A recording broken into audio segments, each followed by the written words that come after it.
आप सभी का लॉ लीगल कानून यूट्यूब चैनल पर बहुत बहुत स्वागत है। आज की इस वीडियो में हम डिस्कस करेंगे सुप्रीम कोर्ट का एक landmark case on section 10 CPC versus order 37।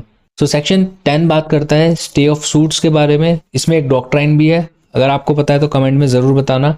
और ऑर्डर 37 के बारे में जो बात करता है समरी सूट्स की। केस का नाम है Indian bank versus Maharashtra state cooperative marketing federation limited, AIR 1998, supreme court 1952।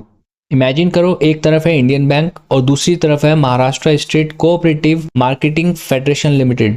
दोनों के बीच करोड़ का फाइनेंशियल डिस्प्यूट चल रहा है और सुप्रीम कोर्ट के सामने एक प्रोसीजरल क्वेश्चन आता है, क्या सेक्शन 10 CPC का स्टे रूल ऑर्डर 37 के समरी सूट पर भी अप्लाई होगा। सब शुरू होता है 1989 में। फेडरेशन इंडियन बैंक को रिक्वेस्ट करता है, हमारे बिहाफ पर एक irrevocable letter of credit open करो, और अमाउंट था 3 करोड़ 78 लाख रुपीस।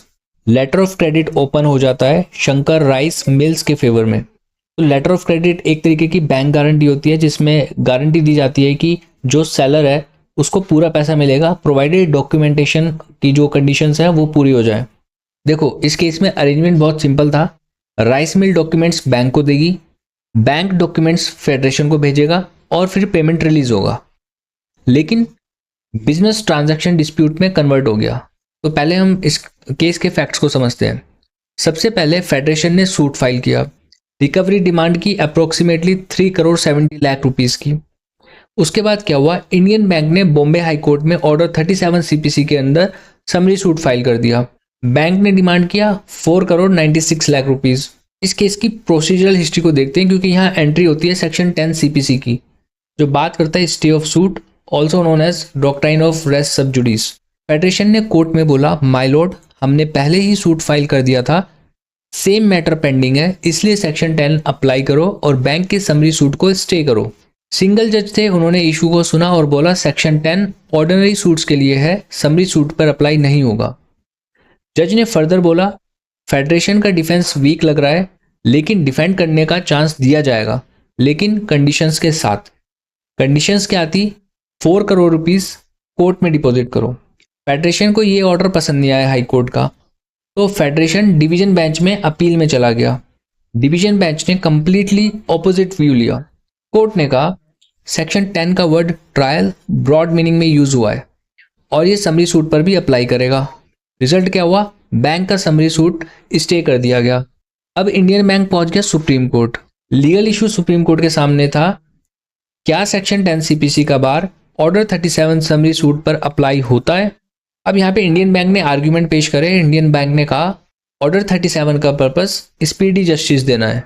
अगर हर समरी सूट को सेक्शन 10 से स्टे कर दिया गया तो फास्ट ट्रैक मैकेनिज्म खत्म हो जाएगा। फेडरेशन ने आर्ग्यूमेंट दिया। फेडरेशन ने बोला सेक्शन 10 का लैंग्वेज ब्रॉड है, अगर सेम इशू पे पहले सूट पेंडिंग है तो लेटर सूट का ट्रायल रुकना चाहिए, चाहे वो ऑर्डिनरी सूट हो या समरी सूट हो। अब सुप्रीम कोर्ट ने फोकस किया एक सिंगल वर्ड पर, ट्रायल।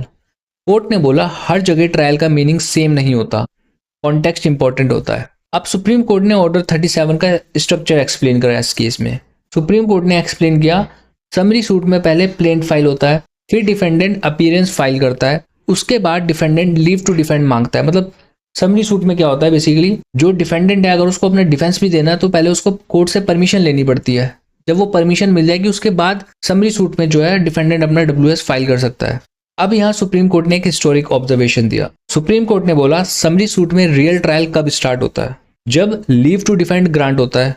अगर लीव रिजेक्ट हो जाए तो डायरेक्टली डिक्री पास हो सकती है, मतलब उस स्टेज तक एक्चुअल ट्रायल स्टार्ट ही नहीं हुआ है। सुप्रीम कोर्ट ने होल्ड किया और रीजनिंग दी कि सेक्शन 10 का वर्ड ट्रायल समरी सूट में पूरी प्रोसीडिंग्स को कवर नहीं करता, इसलिए कोर्ट समन्स फॉर जजमेंट सुन सकता है, लीव टू डिफेंड डिसाइड कर सकता है और इवन डिक्री भी पास कर सकता है before actual trial begins.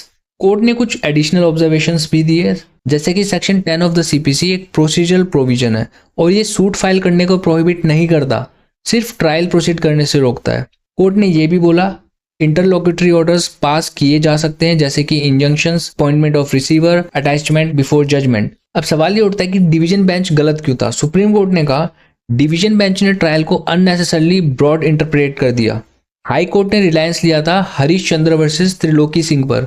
Supreme court ने बोला वो इलेक्शन लॉ के कॉन्टेक्स्ट का केस था, उसका इंटरप्रिटेशन यहाँ अप्लाई नहीं होगा। और फाइनली सुप्रीम कोर्ट ने अपील अलाउ कर दी, डिवीजन बेंच का जजमेंट सेट असाइड कर दिया गया और सिंगल जज का ऑर्डर रिस्टोर कर दिया गया। और इस केस में जो फाइनल लीगल प्रिंसिपल आया, समरी सूट में trial begins only after leave to defend is granted. So section 10 CPC stay of suit automatically summary suit को स्टे नहीं करेगा, और अगर ट्रायल ही स्टार्ट नहीं हुआ तो सेक्शन 10 का स्टे भी अप्लाई नहीं होगा। यही था Indian bank versus Maharashtra state cooperative marketing federation case के बारे में। I hope you like the video. Stay connected for more such information. Thank you.